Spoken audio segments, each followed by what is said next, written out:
মসজিদে যে আজান দেওয়ার ব্যবস্থাটা এটা ভিতর থেকে দিতে হবে নাকি বাহির থেকে দিতে হবে?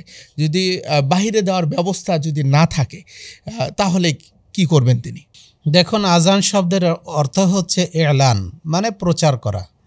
আজান দেওয়া হয় মানুষকে আহ্বান করার জন্য, ডাকার জন্য। সুতরাং আজানটা মসজিদের বাইরে থেকে হওয়াটাই সমীচীন, হওয়াটাই রাসূল সাল্লাল্লাহু আলাইহি সাল্লামের যুগে ছিল। সেই সময় উঁচু জায়গা থেকে আজান দেওয়া হতো এবং সেই উঁচু জায়গা আজান দেওয়া থেকেই আজকের আমাদের দেশে মসজিদে যে মিনারটা হয়, এই মিনারটা কিন্তু সেই উদ্দেশ্যেই তৈরি করা হয়েছে। যখন মাইক ছিল না তখন উঁচু স্থান থেকে আজান দেওয়া হতো, যাতে করে আজানের শব্দগুলি, আজানের বাণীগুলি যাতে বহু দূর ছড়িয়ে যায় এবং বহু দূরের মানুষ যাতে মসজিদে এসে সালাত আদায় করতে পারেন। মূলত এই উদ্দেশ্যে আজান প্রবর্তিত হয়েছিল। তো এখন আমাদের দেশে যখন মাইক নামক এই যন্ত্র, আধুনিক ডিভাইস যখন তৈরি হয়েছে বা আবিষ্কৃত হয়েছে, তখন এই মিনারে উঠে আজান দেওয়ার যে কাজটা সেটা কিন্তু মাইকের মাধ্যমে হয়ে যাচ্ছে।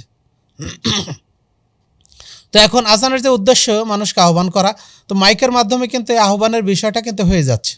এখন যদি কোনো মসজিদে এই মাইকে আজান দেওয়ার জন্য বাহিরে কোনো ব্যবস্থা না থাকে, তাহলে ভিতরে আজান দেওয়াটা এটাতে কোনো সমস্যা নেই, বরং আজানের মাকসাদ যেটা উদ্দেশ্য সেটা কিন্তু এখান থেকে হয়ে যাচ্ছে। তবে কোথাও যদি এরকম ব্যবস্থা থাকে বা করা যায় তাহলে সেটাই উত্তম হবে।